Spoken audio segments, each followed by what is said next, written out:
Halo Sobat Wisata, kembali lagi di program kita Power, podcast Duta Wisata dari era ke era, dimana kita nanya tentang alumni kita, apakah ada dampak dari Duta Wisata yang ngebantu mereka dalam dunia karir dan juga kehidupan mereka. Di sebelah kiri aku ada tamu-tamu yang luar biasa dari Cenovita, Adi dan juga Mas Epen. Mungkin boleh kenalan dulu kali dari Cenovita. Boleh. Hai, nama saya Novita Adipati Chandra. Halo Cenovita.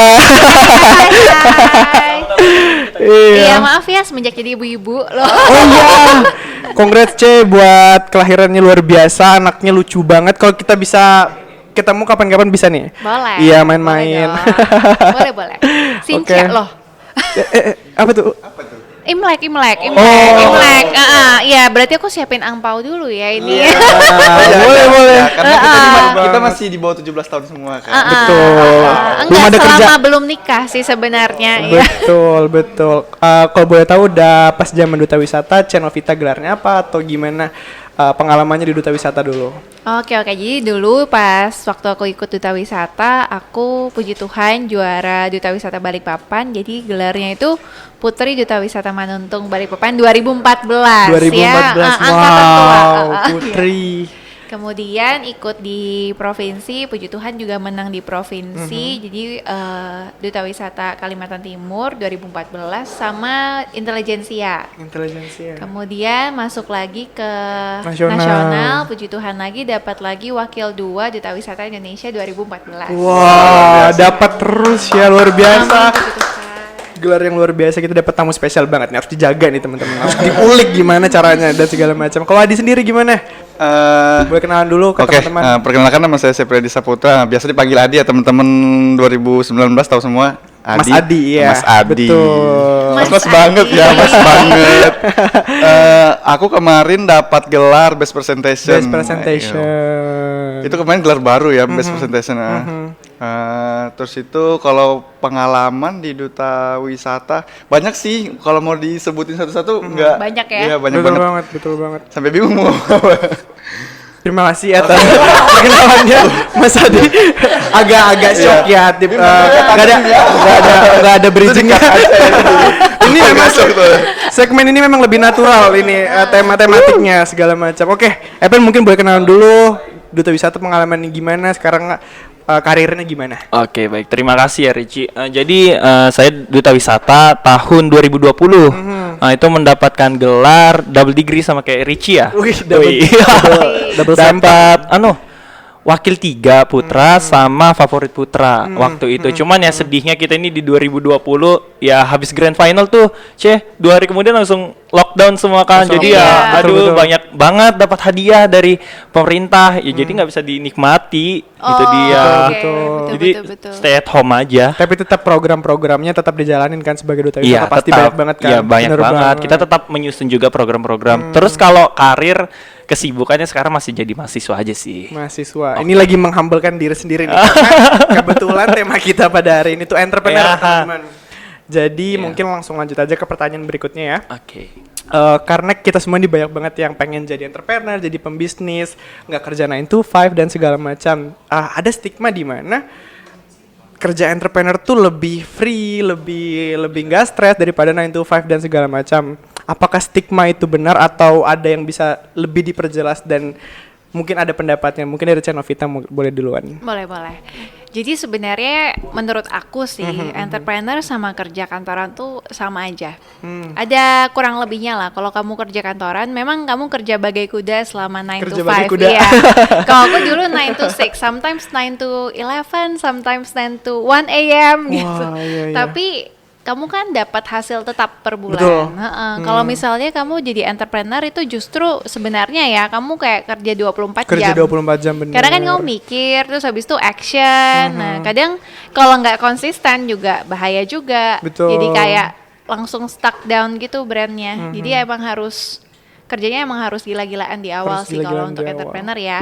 Dan belum pasti gajinya berapa. Bener. Betul. Jadi lebih ke kalau main di 9 to 5 itu dapat safeness bahwa pendapatan tuh pasti ada di setiap Pasti bulan itu tetap. segala macam. Nah, entrepreneur ini agak sedikit gambling ya kalau bisa dibilang, Gambling. karena usahanya mungkin nggak ada hasilnya di ujung dan segala macam, dan kerjanya 24 jam bisa-bisa sampai Iya, seperti karena itu. kan malam tuh pasti tidur tetap mikir ya, aduh besok mau post apa ya, aduh Betul. mau buat promosi apa ya, kayak gitu kan ya. Betul banget, betul banget. Kalau dari Adi sendiri gimana pendapatnya? Kalau saya mungkin agak jauh ya, mungkin kurang lebih sama, cuma kalau saya kan ini apa pekerja juga. Betul. Pekerja masih kuliah juga sebenarnya. Jadi pusing mikirin kerjaan, kuliah. Jadi malam lagi ke kafe. Ya gitu sih. Jadi banyak banget bebannya sebenarnya. Cuma ya itu kita kalau memang mau maju kita harus banting tulang dari sekarang. Masa Betul, kita harus betul banget. nunggu tua baru Betul. banting tulang kayak gitu kan. Kayak gitu sih dari saya. Kalau ini Epen gimana? Langsung dilempar ya. Bener, langsung Ada dari tampaknya Epen aja, pemirsa. boleh. Oke. Jadi kalau dari saya sendiri sih ya kurang lebih juga ya seperti Mas Adi. Betul. Karena kita kan masih mahasiswa juga, saya masih mahasiswa dan usaha saya itu telur ayam, nah seperti itu. Jadi dalam usaha saya ini ya seperti Cece juga tadi bilang, kita harus mati-matian memikirkan bagaimana sih untuk kedepannya, dan itu memang benar-benar saya rasakan. Nah cuman saya nggak untuk masalah kontennya, kalau Cece kan tadi untuk konten supaya brand itu tetap Terekspos. Iya, terekspos, tetap stabil lah. Di Kalau marketing. telur sendiri kan ya cukup, karena masih lingkup saya belum terlalu besar tadi kan, masih lingkup kecil lah. Ya jadinya masih kita taruh ke story aja, dan itu yang masih model sederhana mungkin Betul. sih. Nah, yang menjadi kesusahannya ya karena sibuk kuliah, jadi pulang kuliah harus ngurusin telur lagi, kayak gitu, harus ngebersihin lagi. Soalnya nggak mungkin dong telur Betul. masih kotor dari kandang langsung kita kasih ke customer, ya kan? Pasti ya harus dibersihkan dulu satu-satu sampai mengkilat, sampai orang tua ngomong, "Pen, ngapain sih kamu bersihin telurnya mengkilat betul?" Supaya ada kepuasan sih Pak dibuat pelanggannya. Jadi dia Epen, mau habis ini balik aku lagi. mau langganan. Iya, subscribe bisa nggak subscribe? Nanti Telur tiap bulannya. kontak WA aja kan, Ce. Oh, Aman. oke. Waduh, iya. Itu dia. Keren Terima banget sih kasih. cerita dari Epen. Jadi memang entrepreneur tuh kerjanya 24 jam, dan bener-bener kerja kayak Epen sendiri bisa naruh kepuasan dari ngasih hasil yang terbaik nih. Ini telur yang dari perhatian Epen sendiri, dibersihin sendiri, pas ngasihnya luar biasa sendiri. Dan kalau channel Vita lebih ke digital marketingnya gimana dan segala macam. Nah, ini pas banget nih, karena di pertanyaan berikutnya transisinya pas banget. Apakah workaholic di dunia entrepreneur ini bisa dikategorisasikan lebih hektik, lebih berat daripada 9 to 5, atau gimana, dan apa motivasi kalian sampai mau jadi terjun ke dunia entrepreneur? Karena seperti yang Epen sama Channel Vita bilang, ini tuh nggak gampang ya. 24 jam. Adi juga bilang tadi, ini tuh banyak yang dipikirin dan segala macam, karena banyak yang pengen jadi entrepreneur tapi mikirnya kayak bisnismen nih kayak gini. Kayak waktunya masih kurang gitu loh, 24 jam. Betul. Jadi gimana menurut? Mungkin Adi duluan bisa jawab.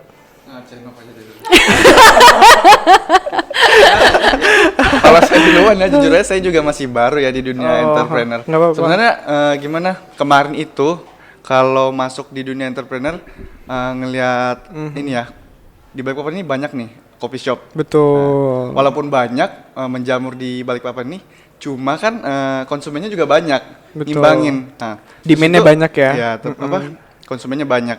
Terus itu kenapa berani buat buka coffee shop? Kan kita di Duta Wisata nih banyak lah ya teman-teman yang bisa Betul, bantu, relasi. relasi banyak. Sudah ada yang punya usaha coffee shop juga, jadi bisa sharing-sharing kayak gitu. Terus untuk media juga teman-teman banyak yang ngajarin kan soal media di FDWB kemarin. Kayak gitu sih.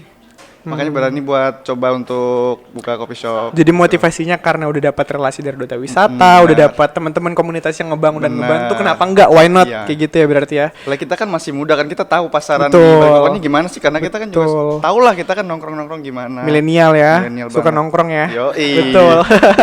Kalau dari Epen sendiri gimana nih? Boleh di-sharing kali cerita pengalamannya. Kalau cerita pengalaman entrepreneur ya, jadi cerita sedikit lah bagaimana sih saya bisa memulai ini usaha telur Banyak-banyak ayam. juga nggak apa-apa kok, Pen. Oh, waktu nggak ada sih. Jadi untuk awalnya sebenarnya ini ada program dari kampus sendiri, namanya program kewirausahaan mahasiswa vokasi. Itu di tahun 2020. Nah, jadi program tersebut itu dosen memberikan kepada mahasiswa itu kesempatan buat nyusun sebuah proposal untuk usaha. Nah, jadi proposal itu atau undangan tersebut udah lumayan lama, sekitar 2 bulanan dipublish. Cuman saya masih bingung, Ci, untuk apa ya? Mau usaha apa sih sampai bertanya-tanya dulu lah. Jadi sempat cerita juga ke orang tua, "Pak, saya mau ikut ini ada program kewirausahaan. Kira-kira usaha yang cocok apa ya?" Gue bilang gitu. Ya kalau papa kan selalu memang udah berpikiran pembisnis, jadi ngomong ya biasanya sih kayak buka ruko kecil atau kayak bisnis-bisnis sembako seperti itu. Karena kalau sembako itu semua orang pasti butuh, katanya seperti itu kan. Boleh juga sih, Pak. Nah, karena saya melihat papa sebelumnya memang udah ada usaha telur ayam ini sendiri, udah lebih mulai duluan lah, 1 tahun. Ya jadi saya ngelihat memang papa ngurus ayam sendiri. Nah itu pas papa ngurus saya memang melihat bahwa usaha telur ayam ini kayak mengurusnya itu nggak begitu repot banget seperti yang dipikirkan, yang harus setiap saat kita harus ngelihat kondisi ayamnya. Jadi kayak masih bisa ditinggal seperti itu. Betul. Jadi ngelihatnya, oh kayaknya gampang sih, mana lagi saya lagi kuliah kan, Jadi kayak bisa sesekali lah main ke kebun buat ngurusnya, ngasih makannya seperti itu. Ya udah akhirnya langsung saya ajukan tuh proposal. Ini jujur nggak tahu timnya sama siapa aja. Cuma saya sudah ada ide, udah ada konsep. Karena saya ada teman-teman dekat lah di kampus. Ya udah langsung ajak aja. Ayo nah, bantuin aku jadikan tim. Kita susun sebuah proposal, bikin budidaya 4 telur seperti itu.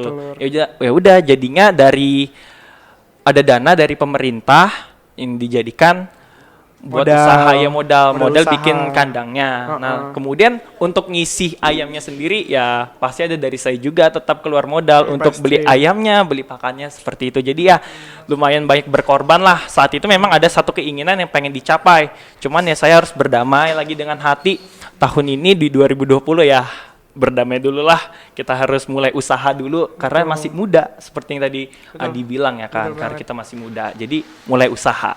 Itu sih. Karena ya benar banget yang kata Epen bilang, jadi motivasinya pertama dari kampus ya, proposal dari kampus dan segala macamnya, habis itu diimplementasikan, habis itu akhirnya mulai nih mindset entrepreneurnya udah mulai jalan dan segala macam. Dan betul banget kata Epen, kita masih muda dan segala macam, itu waktunya kita buat berbisnis karena tanggung jawab kita masih nggak ada nih, masih belum bertanggung jawab, jadi sama orang tua kan. Betul. Kalau gagal kita bisa coba lagi dan segala macam. Jadi motivasinya Epen dan Adi luar biasa dan gimana dan kita dapat ganti perspektif nih. Kan Novita lagi berkeluarga dan segala macam. Entrepreneur tuh kayak Caca bilang time consuming, energy consuming dan segala macam.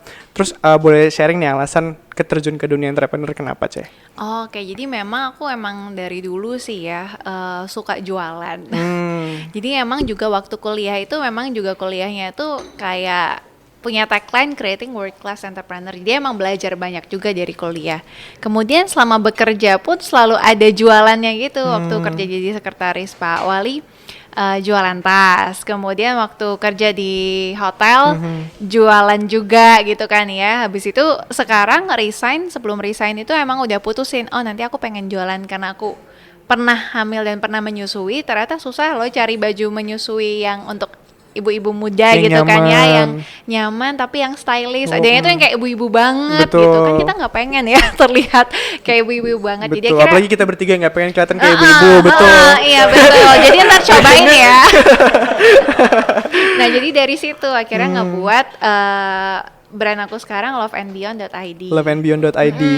Tapi kalau mau ditanya workaholic banget atau enggak sih, sebenarnya tergantung target, Ricci. Kamu pengen targetnya semana, pencapaiannya semana setiap bulannya. Jadi aku kayak ngebuat target juga untuk bulan ini aku mau terjual misalnya 50 baju. Bulan depan naik nih 70 baju. Bulan depannya lagi naik nih 100 baju. Nah, kalau misalnya makanya tergantung aku marketing ya. Betul. Karena kan kalau mau achieve target itu cara pemasarannya gimana? Harus ada strateginya. Iya, harus ada strateginya, sellingnya gimana? Apa japri atau gimana? Atau kita endorsement atau gimana? Gitu. Jadi harus mikir gimana promosi yang menarik, kreatif, tapi bisa nanti turns out-nya ke selling. Betul. Biar engagement-nya dapat lebih banyak gimana? Iya, betul. Wah, berarti kalau dibilang entrepreneur workaholic-nya 24 jam, tergantung target juga. Entrepreneur lebih gampang daripada 9 to 5, tergantung target lagi. Kembali ke emang tujuan visi awalnya. Kayak Epen bilang, Epen juga masih kuliah dan segala macam. Dan entrepreneur ini baru banget dicoba dan ternyata emang berfungsi, semuanya berhasil. Semuanya ini ada opportunity dan bahkan bisa ngebuat lowongan kerja, ngebuka lowongan kerja dan segala macam. Menciptakan lapangan Iya, kerja yang baru. keren banget, keren Iya, banget. Buat tepuk tangan dulu nggak buat tamu-tamu kita entrepreneur. Terima kasih banget semuanya. Nih, ini pertanyaan karena sebagai pemuda pasti pengen banget kan jadi entrepreneur, tuh mimpi semua pemuda dan segala macam. Dari segi bisnis, apakah lebih susah untuk ngembangin bisnisnya atau memulai bisnisnya? Yang mana yang lebih susah? Ada yang mau jawab duluan? Tombolnya ada di sini, tinggal dipencet. Oke, aku mulai duluan Oke, deh, yang channel lain kita. masih pikir. Oke, sebenarnya kalau mulai itu gampang aja. Mulai itu ya udah you just go gitu. Tapi kalau ngembangin, nah itu kan udah terjun nih. Nggak boleh kalau udah terjun. Kalau aku sih ya, aku kalau udah terjun aku nggak mau setengah-setengah. Betul, all Harus in. full all in gitu. Jadi pas full all in itu ya ngembanginnya kamu harus mikir. Kalau stuck, kalau aku kan memang pengen kayak punya cita-cita Love and Beyond tuh followersnya bisa 50k, pokoknya bisa target penjualan bisa 1000 per bulannya atau 2000 per bulan. Jadi mikir gitu, aduh gimana ya caranya ya supaya bisa achieve target kayak gitu. Jadi ya tergantung lagi kembali. Iya, kalau soalnya kalau dari Richie sendiri, mulai entrepreneur, mungkin kalau Caca Novita Oh bilangnya, gini, iya. karena mulai itu gini Richie, tergantung idenya. Aha. Kalau misalnya ide kamu bagus, ide Dan emang kamu passionate di berbeda, situ. emang passionate di situ, kamu bisa mulai dengan lebih oke. Kalau aku ya, aku kalau udah mau mulai aku pasti nanya satu, apa yang buat kamu berbeda sama yang lainnya? Betul, Mau betul. fashion banyak banget. Bedanya apa? Oh, aku tahu nih. Demand-nya di mana dan Demand-nya segala di mana, macam. marketnya siapa? Jangan sampai kita gini, kalau mau punya bisnis yang bagus, kamu cari kuncinya dulu. Jangan cari gemboknya. Kadang Oke. tuh orang mulai gemboknya dulu, kuncinya habis itu bingung. Siapa marketnya?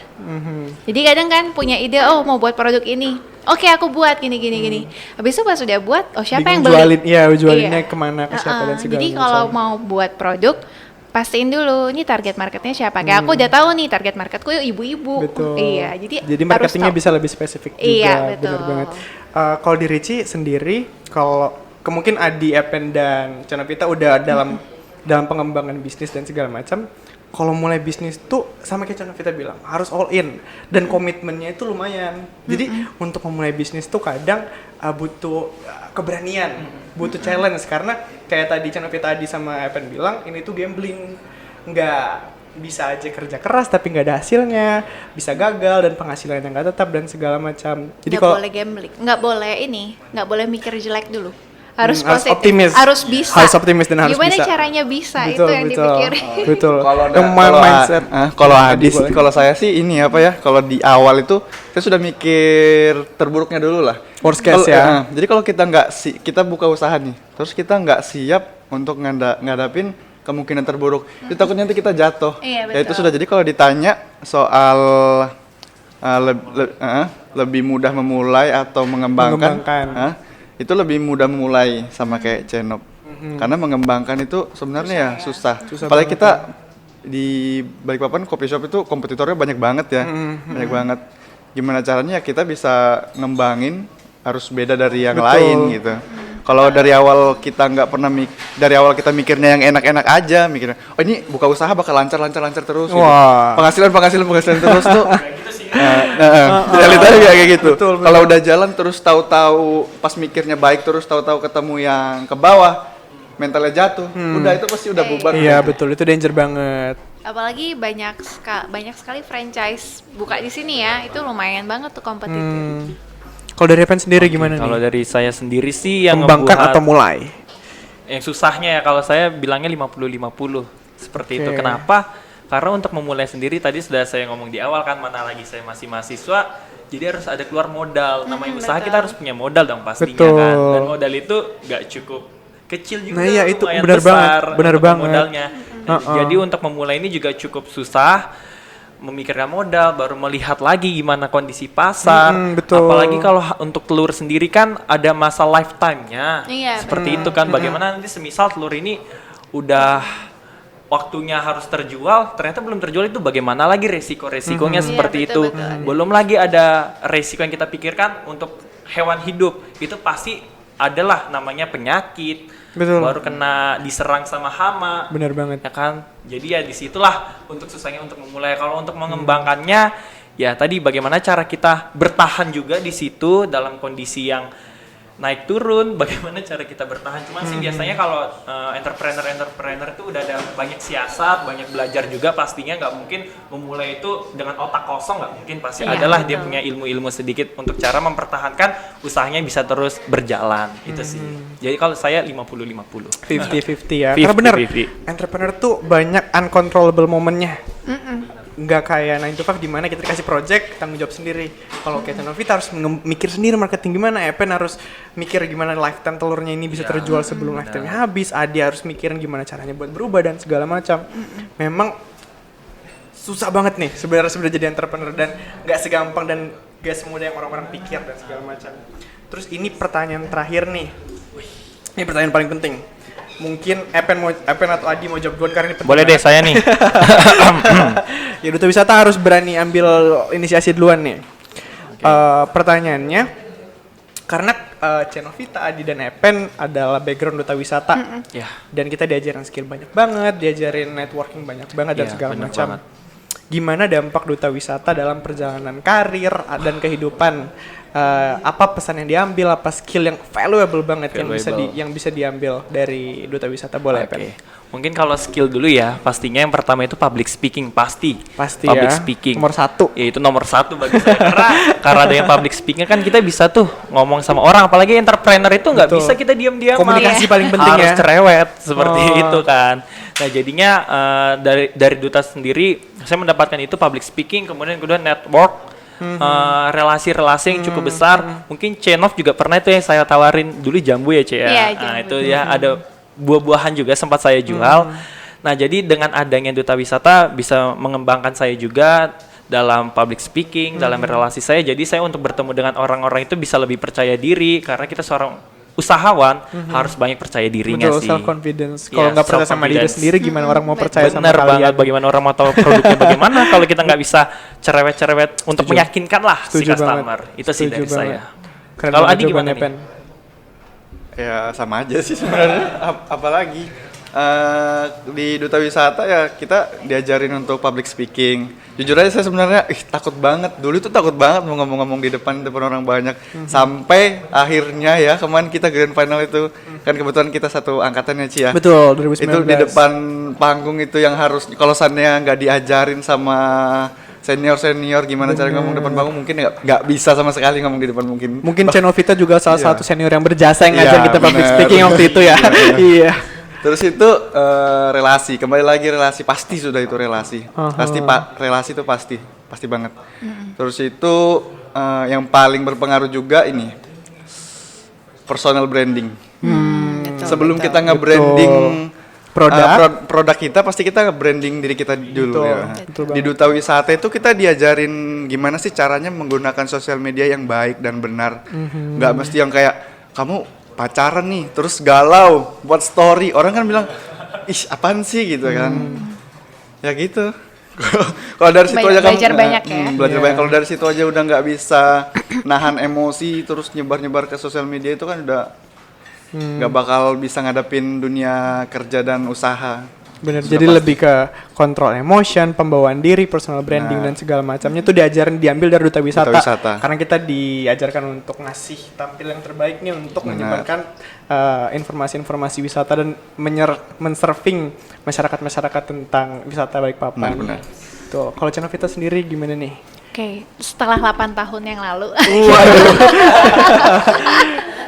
Jadi memang dulu waktu aku ikut Duta Wisata itu kan waktu itu teman-temanku masih kuliah semua, aku baru balik dan di Balikpapan tuh masih belum banyak tuh yang balik. Aku ikut Duta Wisata, ketemu teman-teman baru, relasi baru, kenal kepala dinas ini, kepala dinas itu, kenal agensi kreatif ini, kreatif itu. Akhirnya mulai tahu lah Balikpapan tuh orangnya ini itu dari Duta Wisata. Dari Duta Wisata. Habis itu dapat kerjaan pertama pun dari Duta Wisata. Wah. Jadi waktu Duta Wisata kan kita biasanya suka nemenin pejabat ya. Terus waktu tahu protokol tahu bisa bahasa Inggris, akhirnya kalau ada pejabat datang yang bahasa Inggris gitu, kita diminta jadi translator. Wow. Nah, lama-lama diminta jadi sekretarisnya Pak Rizal Effendi dulu ya, mantan wali kota kita.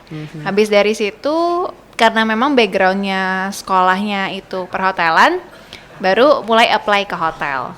Nah, itu gampang juga diterimanya karena dari background yang duta wisata sama sekpri. Jadi kalau teman-teman mau ikut duta wisata sangat rekomendasi karena kalian bisa dapat banyak relasi. Betul. Di government iya, swasta iya. Dan relasi circle yang dibangun tuh bener-bener valuable dan penting-penting banget ya. Bukan cuman kayak circle yang kenal banyak orang, tapi bener-bener orang yang bisa ngebantu kita untuk berkembang. Iya, Kayak cara kita betul, bilang betul, orang-orang penting betul. tadi, ketemu jadi sekretarisnya Pak Wali ya, dan segala macam itu. Bahkan banyak banget teman-teman kita yang jadi MC itu dari duta wisata juga. Ya bener banget. Jadi dan ketemu-ketemunya orang-orang penting yang bisa ngebuat kita jadi lebih bagus dan Iya, betul. punya akses di mana kita sebagai duta wisata kita pasti pengen ngebuat Balikpapan jadi lebih baik nih. Pengen kenal Balikpapan. Akhirnya kita punya akses, dapat relasi, koneksi dan segala macamnya. Itu memang penting banget Iya, dan betul. kayak Pen sama Adi bilang dan yang diambil itu adalah public speaking dan segala macam. Cara kita untuk kenal orang itu adalah untuk dengan komunikasi. Dan public speaking ini benar-benar ngebantu kita untuk kenal banyak banget orang dan kita jadi memorable dan segala macam. Kalau gitu thank you banget Cenov, Adi dan Epen sudah mau sharing sama kita. Informasinya benar-benar valuable banget, menginspirasi, apalagi menginspirasi aku juga untuk menjadi entrepreneur dan segala macam. Buat kalian yang pengen daftar duta wisata, sekali lagi penutupan pendaftaran duta wisata adalah di bulan awal bulan Februari. Buat kalian yang belum daftar langsung aja daftar, karena buat kalian yang ragu sama apakah impact duta wisata itu sebagus itu dan memang impactful banget, dari cerita Cenov, Adi dan Epen bener-bener luar biasa. Kalau bisa dibilang life changing ya ikut duta wisata ya. Kayaknya banyak banget juga dari teman-teman yang ikut duta wisata dapat kerjaannya juga dari duta wisata. Videografer, di protokoler, Bener banget. pemerintahan. Iya, banyak. Pengalaman pribadi nih. Iya. Job-job dari bener banget, karena dari relasi itu ngebangun kepercayaan ngebangun lowongan kerja dan segala macamnya. Terima kasih semuanya yang udah nonton. Sekali lagi terima kasih Cenov, Adi, Epen udah sharing-sharing. Buat kalian terima kasih banget udah nonton video ini, dan jangan lupa nonton episode berikutnya. Sebelum di ending, apakah Cenov, Adi atau Epen ada pesan yang mau disampaikan buat teman-teman yang lagi nonton sekarang sebelum di closing? Oh, boleh. Kalau aku sih jangan ragu ikut duta wisata. Soalnya duta wisata akan mengubah hidupmu ke arah menjadi yang lebih baik, dan kamu akan kenal banyak sekali orang, bakal dapat kesempatan yang banyak sekali. Ini cuma satu kali seumur hidup. Jadi jangan kecewain, masa muda cuma satu kali. Betul. Jangan sampai kelewat. Dan kan nothing to lose. Iya. Adi sama Epen, ayo jargon terakhirnya. Aduh, nggak Quotes-nya ada nih, jargonnya. quotes-nya. Nggak ada sih. Sama aja sih, jangan ragu buat ikut duta wisata karena banyak banget manfaat yang bisa diambil dari duta wisata. Terutama buat personal branding ya. Kembali lagi personal branding. Oke deh, kalau gitu terima kasih sekali lagi. Abang Epen mau iya. tambahin lagi nih, ayo Abang Epen. Kalau saya nggak begitu sulit ya, nggak begitu panjang juga. Jadi kalau saya mulailah dari sekarang, itu aja sih. Mulai Cukup. dari sekarang. Karena ngebangun sesuatu yang kecil lama-lama menjadi bukit. Betul Luar sekali. biasa. Terima kasih sekali lagi semuanya buat nonton. Jangan lupa saksikan kita di episode berikutnya. Bye, salam wisata. Bye-bye.